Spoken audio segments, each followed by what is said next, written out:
Arrebatamiento de la Iglesia, ¿cómo y cuándo? En este vídeo contrastaremos algunos pasajes bíblicos en su contexto a fin de discernir cómo y cuándo será el arrebatamiento de la Iglesia. Aclarando conceptos. Aunque no nos gustan las etiquetas, se van a usar en este vídeo en pro de la practicidad. Pretrips.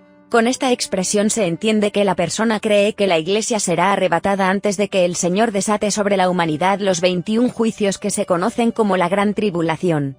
Hay muchos pasajes y argumentos sobre los cuales se fundamenta esa creencia, y en este vídeo se considerarán unas pocas, en contraste con la otra postura sobre el asunto. Post-trips. Con esta expresión se entiende que la persona cree que la Iglesia será arrebatada después de que el Señor desate sobre la humanidad los 21 juicios que se conocen como la Gran Tribulación. Hay pasajes y argumentos que utilizan, pero normalmente se hacen por mala interpretación o desconocimiento. Los mayores motivos para las equivocaciones son por no considerar el contexto. Vayamos a algunos pasajes bíblicos que nos ayudarán a contrastar las dos posturas. Predicación del Evangelio. El relato de la Gran Tribulación se desarrolla desde los capítulos 6 a 18 de Apocalipsis.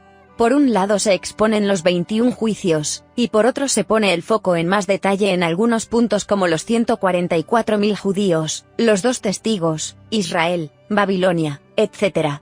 Mateo 24:14 dice, y será predicado este evangelio del reino en todo el mundo, para testimonio a todas las naciones, y entonces vendrá el fin. Los post-trib mencionan este versículo, alegando que hasta que el evangelio no sea predicado a todo el mundo, la Iglesia no podrá ser arrebatada. Pero se olvidan de dos cosas importantes. 1. Mateo 24 no se relaciona con la Iglesia, sino con Israel y, por lo tanto, no es un texto aplicable al tema arrebatamiento. De hecho, este texto, desde el versículo 9 al 14, alude a los problemas que tendrá el pueblo de Israel durante la angustia de Jacob. 2. La Biblia dice que a la Iglesia se le dio la tarea de predicar el Evangelio, pero, cuando la Iglesia sea retirada, esa tarea será dada a otros. Los 144.000. Durante la Gran Tribulación habrá 144.000 escogidos de las 12 tribus de Israel, que predicarán el Evangelio. La Biblia no dice específicamente que estos hombres predicarán el Evangelio, pero tampoco dice qué otra cosa podrían hacer. Ahora consideremos lo siguiente. 1. El pueblo israelita, en su mayoría, no ha querido oír la predicación de la Iglesia sobre el Mesías, Jesucristo. 2. La Gran Tribulación es un tiempo en el que el Señor tratará con Israel para salvar a muchos, cumpliendo la última semana de las 70 profetizadas por Daniel para ese pueblo. 3. Zacarías 12:10 y Romanos 11:25 a 27 dicen que en ese tiempo Israel será salvo. 4. Los 144.000 son varones, vírgenes y de las 12 tribus. Todo ello nos lleva a entender que esos hombres predicarán al pueblo de Israel, en un lenguaje que muchos israelitas entenderán y aceptarán. Los 2 testigos. Desde Apocalipsis 11:3 en adelante, leemos sobre 2 testigos que predicarán el Evangelio. Hay mucha discusión sobre la identidad de esas 2 personas, pero no vamos a entrar en ello porque la Biblia no lo dice, y porque no es relevante para el tema de este vídeo. El punto es que predicarán el Evangelio. En el versículo 9, que relata lo que ocurre cuando estos testigos son muertos por el anticristo, el texto dice que los de los pueblos, tribus, lenguas y naciones verán sus cadáveres por 3 días y medio, y no permitirán que sean sepultados. Y los moradores de la tierra se regocijarán sobre ellos y se alegrarán, y se enviarán regalos unos a otros, porque estos 2 profetas habían atormentado a los moradores de la tierra. Este texto nos deja claro que ellos predican a todos los moradores de la tierra. Es decir, en el tiempo de la Gran Tribulación, los 144.000 israelitas predicarán el Evangelio al pueblo de Israel, y los 2 testigos predicarán a toda la tierra. Los ángeles. En Apocalipsis 14, a partir del versículo 6, leemos sobre 3 ángeles que predican a todos los moradores de la tierra. Su predicación ya es bastante distinta a la que ha predicado la Iglesia durante estos 2000 años. 1. El mensaje del primer ángel es: temed a Dios, y dadle gloria, porque la hora de su juicio ha llegado, y adorad a aquel que hizo el cielo y la tierra, el mar y las fuentes de las aguas. 2. El del segundo ángel es: ha caído Babilonia, la gran ciudad, porque ha hecho beber a todas las naciones del vino del furor de su fornicación. 3. El tercer ángel avisa: si alguno adora a la bestia y a su imagen, y recibe la marca en su frente o en su mano, Él también beberá del vino de la ira de Dios, que ha sido vaciado puro en el cáliz de su ira, y será atormentado con fuego y azufre delante de los santos ángeles y del Cordero, y el humo de su tormento sube por los siglos de los siglos. Y no tienen reposo de día ni de noche los que adoran a la bestia y a su imagen, ni nadie que reciba la marca de su nombre. Volviendo a Mateo 24:14, vemos que efectivamente, el Evangelio será predicado en todo el mundo y luego vendrá el fin. Pero no dice que la Iglesia no puede ser arrebatada sin que eso ocurra, puesto que durante la gran tribulación la Iglesia no estará y esa tarea es delegada en otros. La final trompeta. Los post-trib dicen que la Iglesia no será arrebatada hasta que suene la última trompeta, descrita desde Apocalipsis 11:15 en adelante. A seguir, daremos indicaciones para que cada uno profundice en el estudio, ya que hacerlo aquí alargaría mucho el vídeo. Cuando Pablo dijo que la Iglesia sería arrebatada a la final trompeta, hablaba del encuentro de Cristo con su Iglesia, la novia, que es Iglesia por ser creyente. Cuando Juan describe la última trompeta en Apocalipsis, se refiere al juicio que Dios está derramando sobre los incrédulos. El arrebatamiento descrito por Pablo en Primera de Tesalonicenses 4:16-18 y Primera a los Corintios 15:51-52 son un evento de júbilo por el que tanto el novio como la novia han esperado por largo tiempo. Los juicios, entre ellos la séptima trompeta descrita por Juan, vienen seguidos de mucho sufrimiento, como nunca antes hubo en la humanidad, según dijo el Señor Jesús en Mateo 24:21. Si nos fijamos, la trompeta de juicio de Apocalipsis es tocada por los ángeles y se dirige a la humanidad incrédula, mientras que la trompeta de convocatoria de la Iglesia proviene de Cristo en persona y es un toque de júbilo, ya que el novio y la novia se van a encontrar para la boda. Cuando se refiere a la Iglesia, el Cordero en persona trata con ella. Cuando se trata de la humanidad incrédula, el Señor manda a los ángeles que transmitan el mensaje. La trompeta tocada en el arrebatamiento trae resurrección de los que durmieron en Cristo, mientras que la última trompeta del juicio, anunciada por Juan, trae mucha muerte. Por cierto, cuando se toca la séptima trompeta del juicio, los ancianos están sentados en el cielo, en sus tronos, delante de Dios, según la descripción de Apocalipsis. Los ancianos se autodenominan redimidos. Si fueron redimidos es porque son humanos. Si son humanos y están en la morada del Padre, es porque toda la Iglesia está allí, ya que el Señor no hace acepción de personas, y no existe división en la Iglesia de Cristo. Finalmente, el toque de la trompeta en el momento del arrebatamiento proviene del trono de Dios en el cielo, anunciando cosas terribles, mientras que el toque de trompeta del arrebatamiento se da cuando el Cordero viene a encontrarse con la novia en el aire. Hay muchos más detalles a estudiar sobre las trompetas, pero estos ya nos dan la evidencia que la final trompeta del arrebatamiento no es lo mismo que la última trompeta del juicio de Dios descrito en Apocalipsis.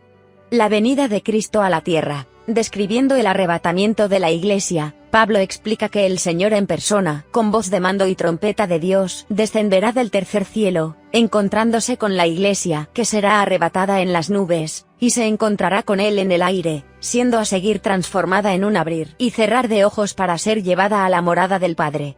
Esta palabra nubes en este texto se refiere a la atmósfera que rodea la tierra.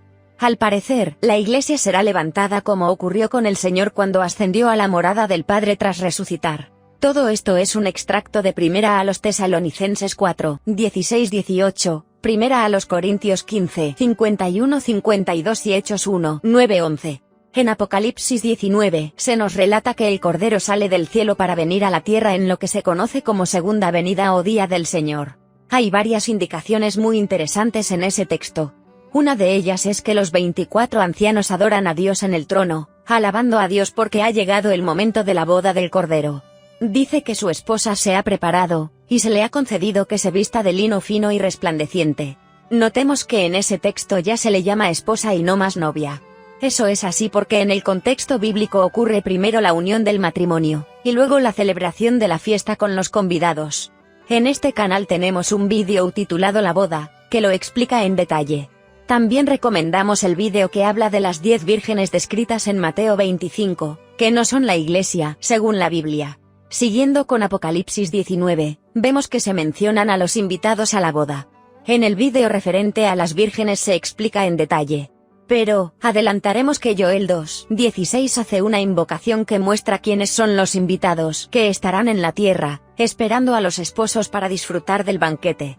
En el capítulo 21, versículo 9 y 10 de Apocalipsis, se nos cuenta que Juan vio a la desposada, la esposa del Cordero. El texto sigue contando que desde un monte alto, se le mostró la gran ciudad santa de Jerusalén, que descendía del cielo, de Dios. La palabra cielo en ese texto es Ouranos, que se refiere a la morada del Padre. Estas descripciones dejan claro que la esposa desciende después que el esposo haya bajado para lo que se conoce como el día del Señor. No hay ningún texto que diga directa o indirectamente que la Iglesia será arrebatada durante esa segunda venida o incluso después. Los que creen en el post-trib jamás pueden indicar un pasaje que diga que la Iglesia sea arrebatada al final de la gran tribulación, y eso es así porque no existe. Arrebatamiento y segunda venida. En este canal hay un vídeo que se titula Origen de la idea de la segunda venida, así que solo daremos un resumen aquí. La Biblia da muchos detalles de cómo ocurrirán estos dos eventos, que son distintos. En el arrebatamiento, la Iglesia es llevada a encontrarse con el Señor en el aire, como explica Pablo en 1 a los Tesalonicenses 4:17, y una vez ahí, las personas serán transformadas en un abrir y cerrar de ojos y llevadas a la morada del Padre, según explica Pablo en 1 a los Corintios 15:50-54. Esa transformación es imprescindible porque, tal como explica Pablo en ese texto, nada corruptible puede entrar en la morada del Padre. En ese momento se cumple la promesa del Señor Jesús a la Iglesia en Juan 14:2-3. Es decir, el arrebatamiento ocurre en un momento. Probablemente la ascensión será vista por las personas que estén alrededor de los arrebatados, tal como ocurrió con el Señor cuando ascendió y según la descripción de Hechos 1:9-11. El verso 9 dice, viéndolo ellos, fue alzado, y le recibió una nube que le ocultó de sus ojos. A seguir, los ángeles dicen a los presentes, este mismo Jesús, que ha sido tomado de vosotros al cielo, así vendrá como le habéis visto ir al cielo. Seguramente después de ese alzamiento será la transformación descrita como algo tan rápido como el abrir y cerrar de ojos. Ocurrido esto, la Iglesia sería llevada a la morada del Padre. Ahora veamos cómo se describe la segunda venida o día del Señor. Joel 2 da muchos detalles. Primero, se toca trompeta en Sión y tiemblan los moradores de la tierra. En Joel 2:3 leemos una descripción de cómo será físicamente. Día de tinieblas y de oscuridad, día de nube y de sombra, como sobre los montes se extiende el alba, así vendrá un pueblo grande y fuerte, semejante a él no lo hubo jamás, ni después de él lo habrá en años de muchas generaciones. Delante de él consumirá fuego, tras de él abrasará llama, como el huerto de Edén será la tierra delante de él, y detrás de él como desierto asolado, ni tampoco habrá quien de él escape. La palabra día en este contexto es yom, que describe un día entero, desde un amanecer hasta el siguiente. En Joel 2:10 y 11 vemos una terrible descripción, delante de él temblará la tierra, se estremecerán los cielos, el sol y la luna se oscurecerán, y las estrellas retraerán su resplandor. Y Jehová dará su orden delante de su ejército, porque muy grande es su campamento, fuerte es el que ejecuta su orden, porque grande es el día de Jehová, y muy terrible, ¿quién podrá soportarlo? El texto se sigue refiriendo a un día de 24 horas. A seguir, Joel convoca a la gente y le da una serie de instrucciones de cómo actuar. Las cosas que manda hacer al pueblo no se pueden hacer en un abrir y cerrar de ojos, sino que requieren un tiempo. Aunque hay otros textos que describen ese día terrible para los que no se han arrepentido de sus pecados. Veamos ahora Zacarías 14. En ese día el Señor pisará el monte de los olivos, que se partirá por la mitad. En ese momento, la gente aterrorizada huirá despavorida. El texto dice que en ese día, Jehová vendrá con todos los santos. Los redimidos han sido hechos santos y los ángeles también lo son, lo que nos lleva a concluir que en ese momento viene con la Iglesia y los ángeles. La terrible descripción sigue, pero debemos notar que esas cosas no ocurren en un abrir y cerrar de ojos, sino que a lo largo de un día. En la segunda carta, Pedro describe ese día, diciendo, el día del Señor vendrá como ladrón en la noche, en el cual los cielos pasarán con grande estruendo, y los elementos ardiendo serán deshechos, y la tierra y las obras que en ella hay serán quemadas. Puesto que todas estas cosas han de ser deshechas, ¿cómo no debéis vosotros andar en santa y piadosa manera de vivir, esperando y apresurándoos para la venida del día de Dios, en el cual los cielos, encendiéndose, serán deshechos, y los elementos, siendo quemados, se fundirán? En Apocalipsis 19, cuando se describe la salida del Señor del cielo y su llegada a la tierra, también vemos que ocurren cosas que no pasan en un abrir y cerrar de ojos. En Isaías 2:19 leemos sobre ese día, y se meterán en las cavernas de las peñas y en las aberturas de la tierra, por la presencia temible de Jehová, y por el resplandor de su majestad, cuando él se levante para castigar la tierra. Esto es lo mismo que relata Juan en Apocalipsis 6:15 y 16. Los reyes de la tierra, y los grandes, los ricos, los capitanes, los poderosos, y todo siervo y todo libre, se escondieron en las cuevas y entre las peñas de los montes, y decían a los montes y a las peñas: caed sobre nosotros y escondednos del rostro de aquel que está sentado sobre el trono, y de la ira del Cordero. En Mateo 24:31 leemos la descripción dada por el Señor para su segunda venida. En ese texto leemos: y enviará sus ángeles con gran voz de trompeta, y juntarán a sus escogidos de los cuatro vientos, desde un extremo del cielo hasta el otro. Es decir, los escogidos están en el cielo, y son reunidos para venir con el Señor a la tierra. La palabra cielo en ese texto vuelve a ser Ouranos, o sea, la morada del Padre. Habría mucho más que considerar, pero con esta pequeña muestra podemos entender claramente que el día del Señor, o segunda venida, es un día completo en el que ocurren muchas cosas, haciendo de ese día un día terrible. Por otro lado, el arrebatamiento de la Iglesia ocurre en un abrir y cerrar de ojos y es un momento de gran júbilo porque es cuando se encuentran los novios en el aire para celebrar el matrimonio. La justicia de Dios. Para cerrar estas reflexiones, veamos cómo actúa Dios cuando va a derramar juicio a causa de que el pecado haya llegado al máximo. Cuando el Señor Jesús estuvo hablando con Abraham mientras los ángeles retiraban a Lot y su familia de Sodoma, Abraham le preguntó al Señor si destruiría al justo junto al impío, a lo que el Señor dejó claro que no. Esto nos muestra un principio importante en este contexto: Dios no derrama su juicio sobre los justos. Ahora vayamos a algunos ejemplos de ello. Cuando Dios envió el diluvio a causa de que el pecado de la humanidad había alcanzado niveles intolerables, avisó durante 100 años y luego cerró por fuera la puerta del arca con Noé y su familia dentro. Dios no los sacó del planeta porque necesitaba que repoblaran la tierra, ya que el Mesías todavía tenía que venir. Cuando Dios mandó a los ángeles a sacar a Lot y su familia de Sodoma antes de destruirla por el pecado, vemos que Lot se cansaba y quería dilatar la salida, pero el ángel lo apresuró diciendo que no podía ejecutar el juicio hasta que estuvieran a salvo. En este caso Dios no los sacó del planeta porque no era necesario, ya que el juicio era para 2 ciudades solamente. En Éxodo leemos cómo Dios levanta a Moisés para liberar al pueblo de la esclavitud de Egipto. Durante todo el proceso de castigo a la impiedad, Dios protegió al pueblo de Israel. Para finalizar, los hace pasar por el Mar Rojo, abriendo el mar y tragando al ejército de Faraón que los perseguía. Luego, en los 40 años en el desierto, el Señor se pone sobre ellos como nube durante el día y columna de fuego de noche. Además, los alimentó con maná y sus ropas y calzados nunca se gastaron ni rompieron. Es decir, Dios sacó al pueblo de Egipto antes de devastar a toda la nación. A partir de ahí, Egipto nunca más volvió a ser una nación poderosa. A día de hoy lo único que Egipto tiene para aportar al mundo es turismo de muerte. Es decir, tumbas de muertos en medio al desierto. En este caso el Señor tampoco los sacó del planeta porque el plan era enviar el Mesías Redentor por medio de la nación de Israel. En Apocalipsis 12 leemos cómo Israel será protegido durante la gran tribulación. En el canal hay un vídeo que se llama Apocalipsis 12, la mujer. En él se explica cómo Dios protege a Israel del anticristo durante la segunda mitad de la gran tribulación tal como hizo al sacarlos de Egipto. Una vez más vemos cómo Dios saca a los suyos del lugar de juicio y los protege. Ahora veamos el arrebatamiento de la Iglesia. En Apocalipsis 3:10 se dice: por cuanto has guardado la palabra de mi paciencia, yo también te guardaré de la hora de la prueba que ha de venir sobre el mundo entero, para probar a los que moran sobre la tierra. La gran tribulación es esa hora de la prueba que ha de venir sobre el mundo entero. Justo antes de que el Señor empiece a derramar esos juicios que castigarán a la humanidad por su incredulidad, Él retirará a la novia de la tierra. En ese momento habrá acabado el tiempo de la gracia que Dios ha concedido al hombre para que se arrepienta y sea salvo, siendo incluido en la Iglesia. La misión de la Iglesia de predicar el Evangelio habrá terminado, y el número de los gentiles que se convertirán habrá sido completado. Con ello llegará el tiempo de tratar con Israel. En este canal hay un vídeo que se titula Dios no prevarica. En él se explica en detalle por qué sería una prevaricación si Dios derramara su ira sobre la Iglesia. Pero Él no prevarica y por ello la sacará de la tierra antes de empezar ese último tiempo de la gran tribulación.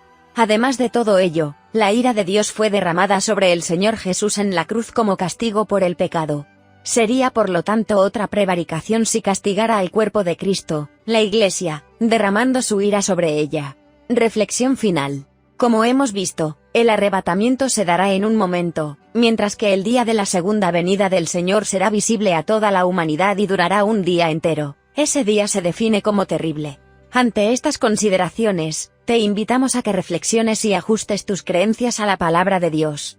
Si lo haces, disfrutarás de la maravillosa promesa del Señor Jesús a la novia, prepararle lugar en la morada del Padre, llevándola allí antes de derramar su juicio sobre los incrédulos. Terminemos el vídeo con la recomendación de Pablo tras describir cómo será el arrebatamiento. Alentaos los unos a los otros con estas palabras.